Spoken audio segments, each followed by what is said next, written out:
नमस्कार, मैं विजय कुमार डहरिया एमपीपीएससी 2018 से डिप्टी कलेक्टर के पद पर चयनित, वर्तमान में एसडीएम पुष्पराजगढ़, जिला अनूपपुर, मध्य प्रदेश में पदस्थ हूं। मैं आज आप लोगों के समक्ष मध्य प्रदेश लोक सेवा आयोग द्वारा आयोजित होने वाली मुख्य परीक्षा के पंचम प्रश्न पत्र अर्थात सामान्य हिंदी एवं व्याकरण पर चर्चा करूंगा। इस प्रश्न पत्र में कितने अंक हैं, इसका सिलेबस क्या है, कौन सी बुकों को प्रेफर करना चाहिए, किस प्रकार से आंसर राइट करना चाहिए कि जिससे हमको उच्च अंक प्राप्त हो सके। हम बात करते हैं हमारे सामान्य हिंदी एवं व्याकरण के प्रश्न पत्र की। इसमें कुल अंक 200 हैं, 200 मार्क्स हैं। समय हमारे 3 घंटे का होता है।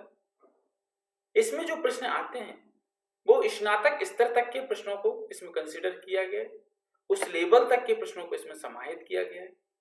इस भाषा या इस प्रश्न पत्र को रखने का उद्देश्य कि मध्य प्रदेश एक हिंदी भाषी राज्य जो कि भारत के केंद्र में स्थित है। आप सभी जानते हैं कि मध्य प्रदेश के संपूर्ण भाग में हिंदी या उसकी उपभाषाएं या उसकी बोलियों का प्रयोग होता है। इस भाषा को रखकर प्रशासनिक अधिकारियों की हिंदी भाषा की दक्षता, उसकी भाषा शैली, उसकी लेखन शैली को परखना है, जिससे कि जब प्रशासनिक अधिकारी फील्ड में अपने क्षेत्र में कार्य करें तो वहां की जनता की जो विचार हैं उनको समझ सकें, उनकी समस्या को जान सकें कि उनकी क्या समस्या है। यदि हिंदी भाषा ही आपको नहीं आती है तो किस प्रकार से आप जनता की समस्या को सुनेंगे या समझेंगे। इसलिए इस भाषा के प्रश्न पत्र को इसमें रखा गया है। इसी के संदर्भ में इसकी लेखन शैली को भी हमको परखना है कि कोई प्रशासनिक अधिकारी हिंदी में अपने पत्र व्यवहार कर पा रहा है या नहीं कर पा रहा है। इस प्रकार हिंदी का प्रश्न पत्र अति महत्वपूर्ण है। हिंदी के प्रश्न पत्र के आधार पर हमारी रैंकिंग बहुत अच्छी हो सकती है या टॉप रैंक में आ सकते हैं। ये डिपेंड करता है कि आपने हिंदी प्रश्न पत्र की तैयारी कितने अच्छे से की है। हम बात करते हैं हमारे पहले क्वेश्चन की। पहला क्वेश्चन है अति लघु उत्तरीय प्रकार का प्रश्न। जब अति लघु उत्तरीय प्रकार के प्रश्नों की बात की जाती है मतलब छोटे प्रश्न जो कि 3 अंकों के होते हैं। हमारे हिंदी भाषा के प्रथम प्रश्न में ऐसे 25 प्रश्न रहेंगे जो कि प्रत्येक 3 अंक का होगा, कुल ऐसे 75 अंक हो जाएंगे। इस प्रकार के प्रश्नों में सीधे सीधे हमको आंसर राइट करना रहता है, अर्थात टू द पॉइंट हमको बात करनी रहती है, एक्यूरेट आंसर राइट करना रहता है। सपोज कि समास कितने प्रकार के हैं, समास आप सीधे इसमें आंसर राइट कीजिए कि समास हमारे 6 प्रकार के होते हैं, उन 6 का नाम डाल दीजिए। इसमें आपको 3 में से 3 अंक मिलेंगे। सपोज कि यदि वो पूछता है कि राजभाषा और राष्ट्रभाषा में क्या अंतर है तो आप टू द पॉइंट राष्ट्रभाषा और राजभाषा में बताएंगे, 3 पॉइंट बता दीजिए, आपको 3 अंक मिल जाएंगे। इन्हीं चीजों को आप लंबा खींचेंगे तो मार्क्स भी कम मिलेंगे, साथ में आपके समय भी बर्बाद होगा। इसलिए आपको कोशिश करना है कि जो हमारे 25 प्रश्न हैं उनमें to the point answer write करें। उसमें हमको फालतू की चीजें या हमको ज्यादा से ज्यादा उस आंसर को खींचने की कोशिश ना करें। कि सपोज आपको कोई प्रश्न बहुत अच्छा बन रहा है तो आप उनको 20 शब्दों की जगह आप 50 शब्द 100 शब्द ले जा रहे हैं, यह गलत है। जितना पूछा गया है आप उतने ही बात कीजिए। यही हमारी स्ट्रेटजी है हमारे अच्छे अंक प्राप्त करने की। हमारा दूसरा प्रश्न है अलंकार का। अलंकार आप समझते हैं, आभूषण। अलंकार को परिभाषित कीजिए। इस प्रकार के इस प्रश्न से 2 प्रश्न आएंगे। अलंकार के 2 प्रश्न बनेंगे, प्रत्येक प्रश्न 5 अंकों का होगा। इस प्रकार से कुल 10 अंक होंगे। इनमें कोई हमको एक सेंटेंस दिया जा सकता है, एक पंक्ति दी जा सकती है, उसका अर्थ बताइए, उसमें कौन सा अलंकार है बताइए। जैसे सपोज हमारा अनुप्रास अलंकार है। अनुप्रास में अलंकार में हम बोल सकते हैं कि चारु चंद्र की चंचल किरणें खेल रही थी जल थल में। इसमें प्रत्येक जगह चा चा शब्द आया है, चा चा चा, अर्थात यहाँ चा शब्द का रिपीटेशन, सॉरी वर्ण का रिपीटेशन है। तो इस चीज का अर्थ बताने को हो जाएगा, इसमें कौन सा अलंकार है वो चीजें आ जाएंगी। इस प्रकार से हमारे अलंकार से प्रश्न उठेंगे। अलंकार हमारे 2 प्रकार के होते हैं, शब्द अलंकार, अर्थ अलंकार। उनसे दोनों से हमारे 3-3 अलंकार की बात की गई। अलंकार और भी हैं परंतु हमारे सिलेबस में जो है वो अनुप्रास, यमक और श्लेष, यहाँ से उपमा, रूपक और उत्प्रेक्षा।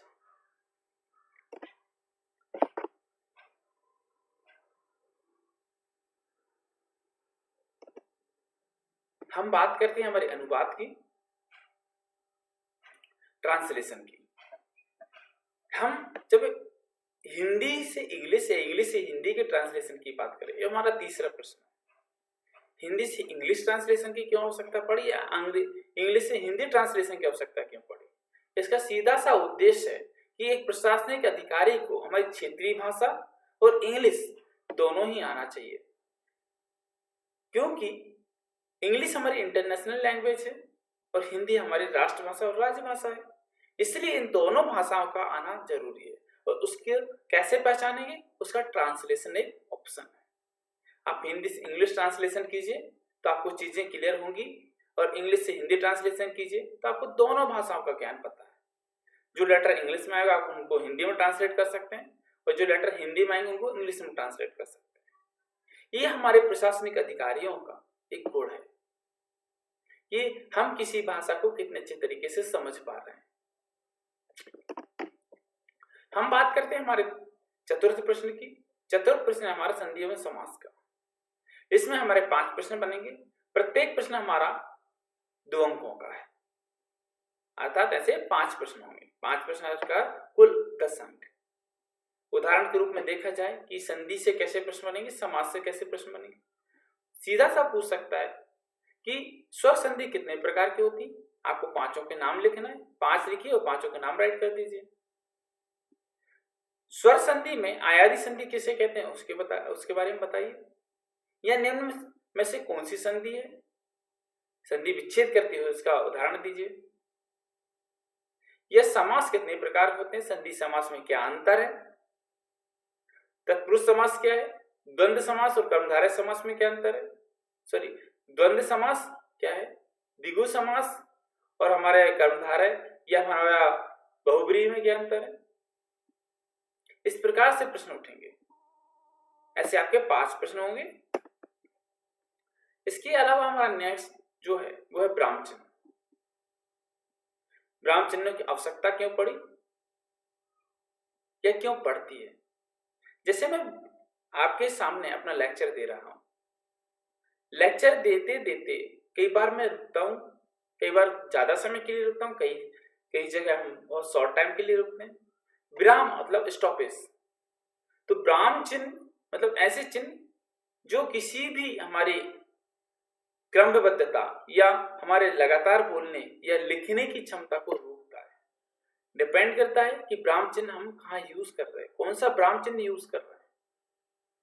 विराम लेने के लिए जिन चिन्हों का उपयोग किया जाता है ब्राह्म चिन्ह कहा जाता है। इस प्रकार ब्राह्म चिन्हों से इसकी परिभाषा पूछ सकते हैं। ब्राह्म चिन्ह कोई ब्राह्म चिन्ह दे देगा, उसके बारे में लिखने को आ जाएगा, उसका उदाहरण आ जाएगा। 2 ब्राह्म चिन्हों के बीच में अंतर पूछ सकता है। ऐसे ब्राह्म चिन्हों से आपके 5 प्रश्न आएंगे जो कि प्रत्येक 2 अंक के होंगे। इस प्रकार से कुल 10 अंक होंगे। हम बात करते हैं हमारे अगले प्रश्न की, प्रारंभिक व्याकरण शब्दावलियों की। प्रत्येक के 2 अंक हैं, कुल 10 प्रश्न होंगे। इस प्रकार से हमारे कुल कितने प्रश्न होते हैं? 20 प्रश्न होते हैं। अब इसके अंतर्गत हमारे कुछ टॉपिक्स हैं, जैसे प्रशासनिक शब्दावलियां कि जो हम प्रशासन में जो शब्दावलियां उपयोग करते हैं, जैसे परिपत्र है ना, या हम बात करें हमारे डीओ लेटर की, अर्थशास्त्री पत्र की बात करें।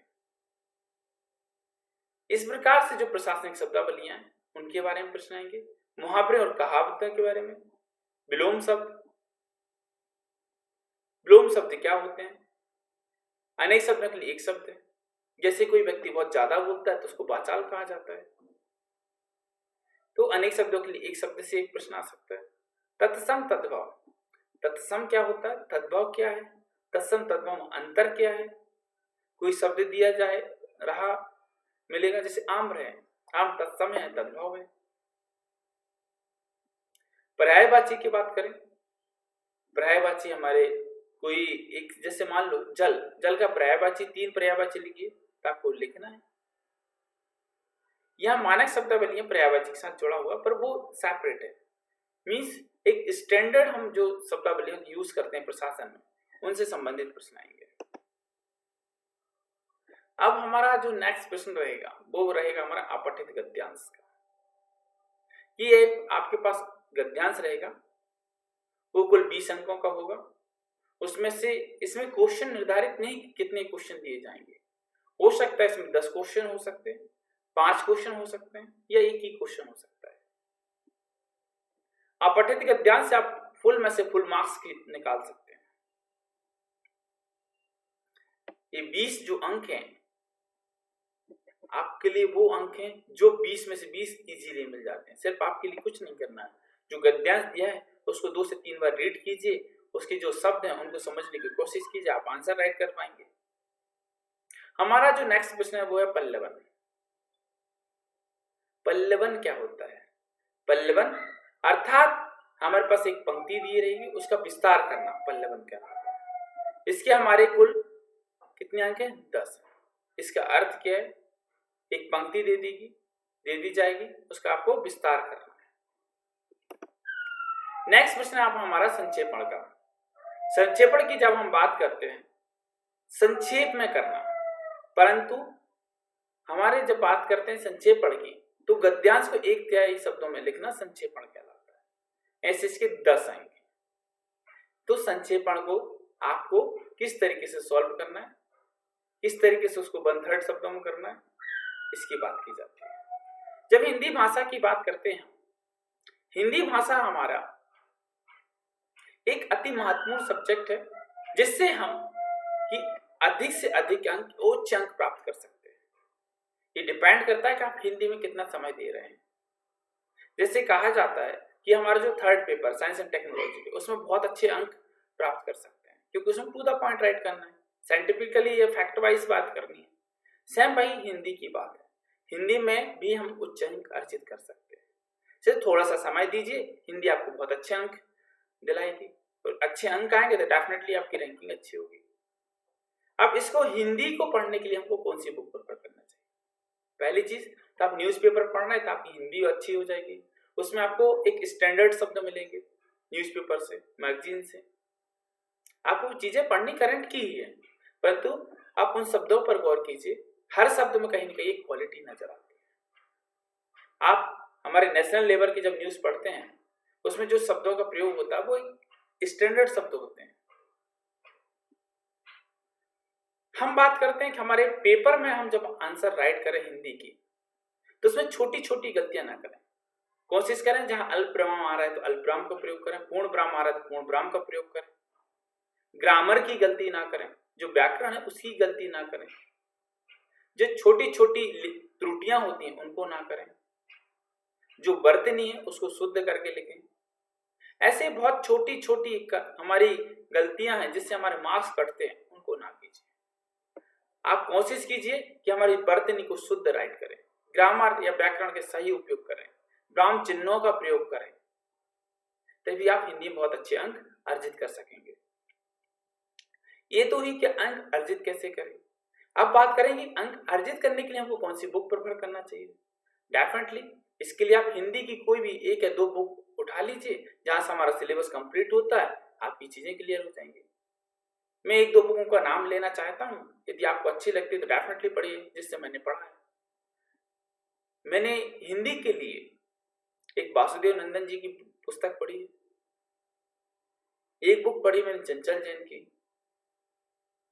मैं सारी जो बुक्स नाम ले रहा हूँ पूर्ण रूप से नहीं पढ़ी कि कंप्लीट बुक्स पढ़ी है। जो टॉपिक्स हमारे सिलेबस में उन्हीं टॉपिक्स को मैंने इन बुकों से पढ़ा है। जैसे जो टॉपिक्स हमारे चंचल जैन में नहीं है वो हमने वासुदेव नंदन से पढ़ी, और जो वासुदेव नंदन नहीं है वो हम चंचल जैन से पढ़ ली। हिंदी की लूसेंट भी आती है, कुछ लोग हिंदी की लूसेंट प्रेफर कर सकते हैं, कुछ लोग हरदेव वारी का यूज करते हैं। आपको डिपेंड करता है कि जो टॉपिक्स हम रीड कर रहे हैं उसको पूर्ण रूप से अध्ययन करें, सिर्फ सतही नॉलेज ना लें। मैं इतना कहना चाहता हूं कि हिंदी आपका एक बहुत अच्छा पॉजिटिव सब्जेक्ट है। आप मध्य प्रदेश के निवासी तो डेफिनेटली आप हिंदी में बहुत अच्छा स्कोर कर पाएंगे। आगे के लिए मैं इतना ही कहना चाहता हूं। धन्यवाद। जो भी आपके प्रश्न है हिंदी से संबंधित मेरे कमेंट बॉक्स में राइट कीजिए, मैं उसका आंसर जरूर करूंगा। जय हिंद।